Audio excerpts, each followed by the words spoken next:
2 Kings 10:32, 12 through 21. Death of Jehu.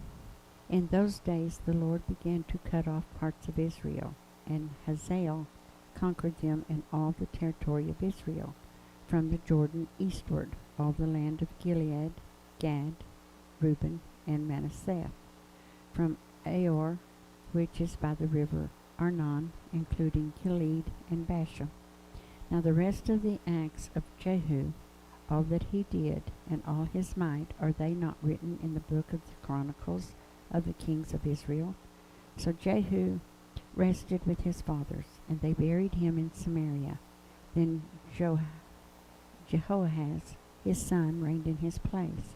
And the period that Jehu reigned over Israel and Samaria was 28 years. Chapter 11. When Athaliah, the mother of Ahaziah, saw that her son was dead, she arose and destroyed all the royal heirs. But Jehosheba, the daughter of King Joram, sister of Ahaziah, took Joash, the son of Ahaziah, and stole him away from among the king's sons who were being murdered, and they hid him and his nurse in the bedroom from Athaliah, so that he was not killed. So he was hidden with her in the house of the Lord for 6 years, while Athaliah reigned over the land. Joash crowned king of Judah. In the 7th year, Jehoiada sent and brought the captains of hundreds of the bodyguards and the escorts, and brought them into the house of the Lord to him. And he made a covenant with them, and took an oath from them in the house of the Lord, and showed them the king's sons.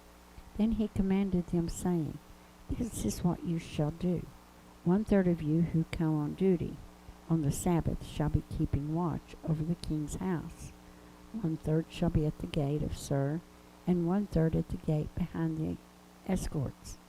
You shall keep the watch of the house, lest it be broken down. The 2 contingents of you who go off duty on the Sabbath shall keep the watch of the house of the Lord for the king.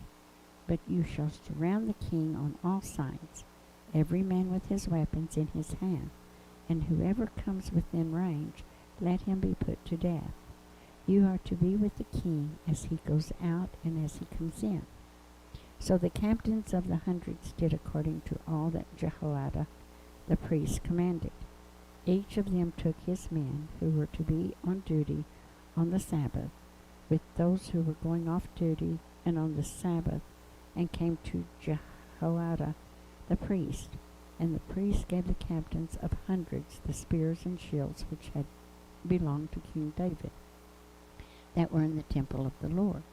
Then the escort stood, every man with his weapons into his hand, all among the king, from the right side of the temple to the left side of the temple, by the altar and the house. And he brought out the king's son, put the crown on him, and gave him the testimony. They made him king and anointed him, and they clapped their hands and said, Long live the king. Death of Athaliah. Now when Athaliah heard the noise of the escorts and the people, she came up to the people in the temple of the Lord. When she looked, there was the king standing by a pillar according to custom, and the leaders and the trumpeters were by the king. All the people of the land were rejoicing and blowing trumpets. So Athaliah tore her clothes and cried out, Treason! Treason! And Jehoiada the priest commanded the captains of the hundreds, the officers of the army, and said to them, Take her outside, under guard, and slay with the sword whoever follows her. For the priest had said, Do not let her be killed in the house of the Lord. So they seized her, and she went by way of the horses' entrance into the king's house, and there she was killed. Then Jehoiada made a covenant between the Lord, the king, and the people, and they should be the Lord's people, and also between the king and the people. And all the people of the land went to the temple of Baal and tore it down. They thoroughly broke it in pieces, altars and images, and killed Madon, the priest of Baal, before the altars. And the priest appointed officers over the house of the Lord. Then he took the captains of hundreds, the bodyguards, the escorts, and all the people of the land, and they brought the king down from the house of the Lord, and went by way of the gate of the escorts to the king's house. Then he sat on the throne of the kings. So all the people of the land rejoiced, and the city was quiet, for they had slain Athaliah with the sword in the king's house. Jehoash was 7 years old when he became king. Jehoash repairs the temple. In the 7th year of Jehu, Jehoash became king, and he reigned 40 years in Jerusalem. His mother's name was Zibiah of Beersheba. Jehoash did what was right in the sight of the Lord all the days in which Jehoiada the priest instructed him.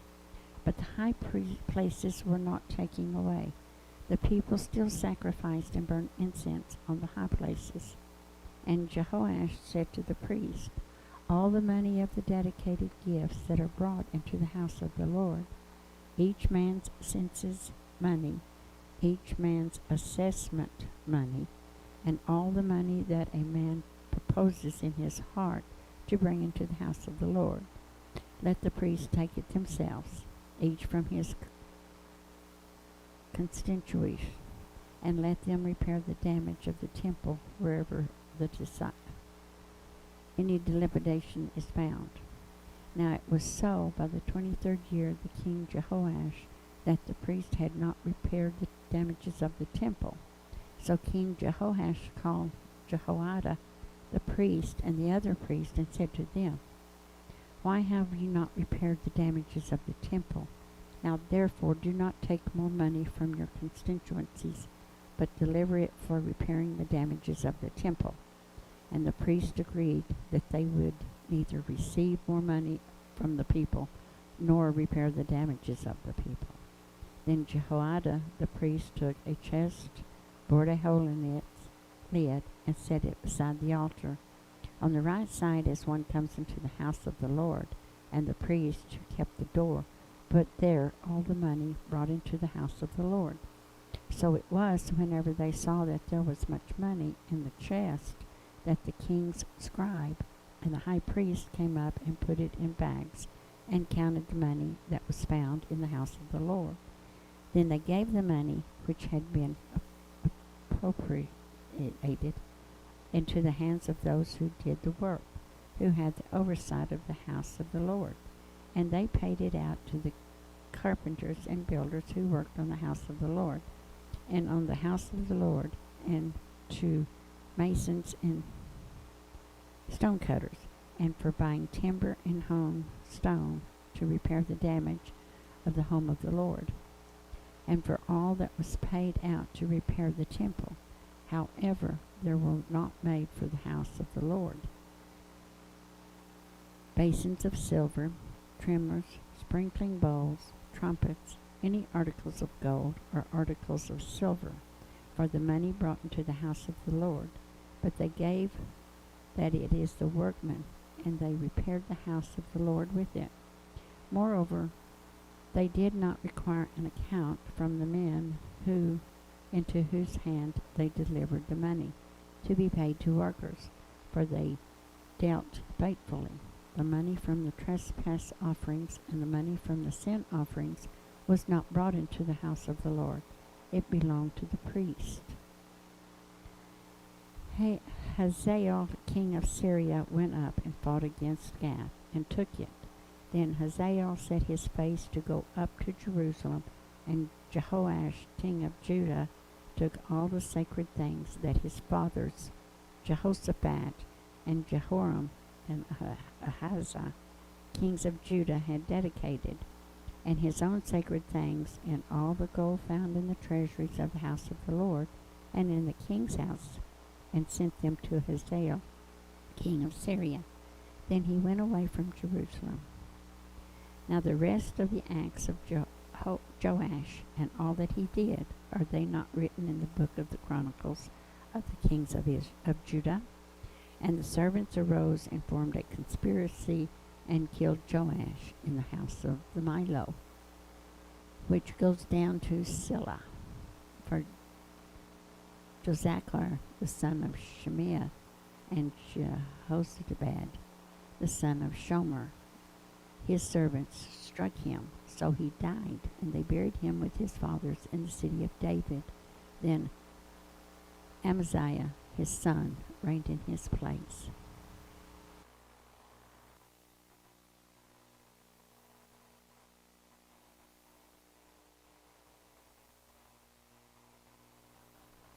Acts 18, 1 through 22. Ministering at Corinth. After these things Paul departed from Athens and went to Corinth, and he found a certain Jew named Aquila, born to Pontius, who had recently come from Italy with his wife Priscilla, because Claudius had commanded all the Jews to depart from Rome, and he came to them. So, because he was of the same trade, he stayed with them and worked, for by occupation they were tent makers. And he reasoned in the synagogue every Sabbath and persuaded both Jews and Greeks.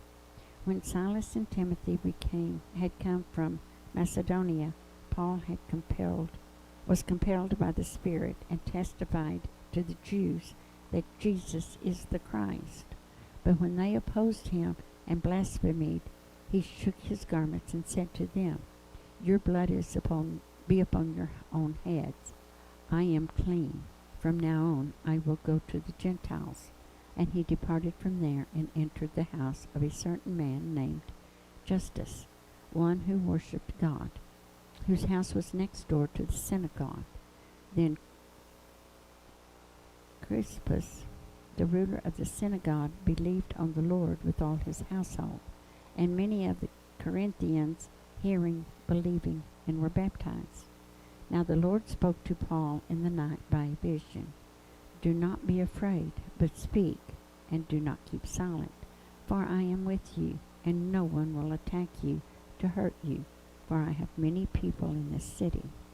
And he continued there 1 year and 6 months, teaching the word of God among them.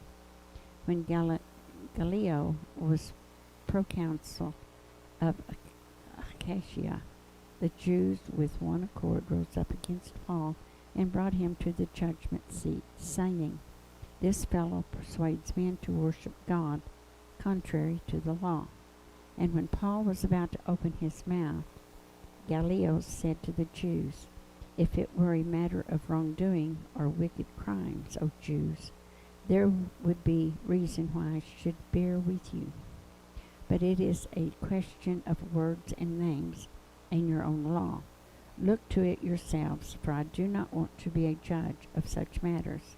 And he drove them from the judgment seat. Then all the Greeks took Sosthenes, the ruler of the synagogue, and beat him before the judgment seat. But Gallio took no notice of these things. Paul returns to Antioch. So Paul still remained a good while. Then he took leave of the brethren and sailed for Syria, and Priscilla and Aquila were with him. He had his hair cut off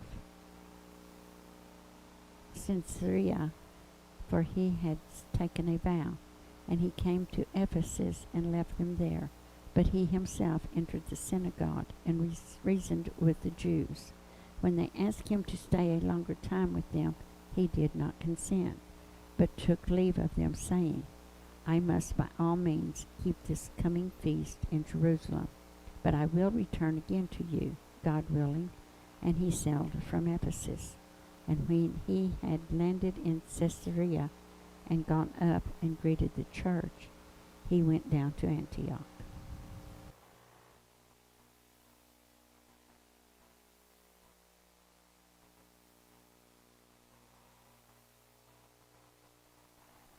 Psalms 145, 1 through 21.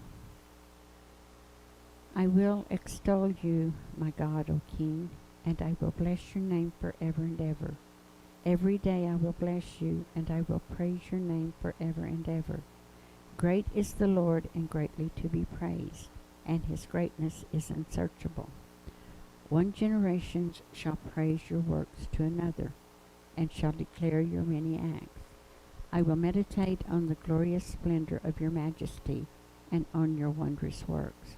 Men shall speak of the might of your awesome acts, and I will declare your greatness. They shall utter the memory of your great goodness, and shall sing of your righteousness. The Lord is gracious and full of compassion, slow to anger, and great in mercy. The Lord is good to all, and his tender mercies are over all his works. All your works shall praise you, O Lord, and your saints shall bless you. They shall speak of the glory of your kingdom, and talk of your power, to make known to the sons of men his mighty acts, and the glorious majesty of his kingdom. For your kingdom is an everlasting kingdom, and your dominion endures throughout all generations. The Lord upholds all who fall, and raises up all who are bowed down. The eyes of all look expectantly to you, and you give them their food in due season. You open your hand and satisfy the desire of every living thing. The Lord is righteous in all his ways, gracious in all his works. The Lord is near to all who call upon him, to all who call upon him in truth. He will fulfill the desire of those who fear him. He also will hear their cry and save them. The Lord preserves all who love him, but all the wicked he will destroy. My mouth shall speak the praise of the Lord, and all flesh shall bless his holy name forever and ever.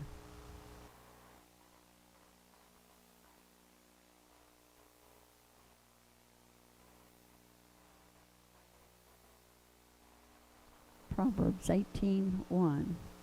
A man who hesitates himself seeks his own desire. He rages against all wise judgment. Proverbs 18:1.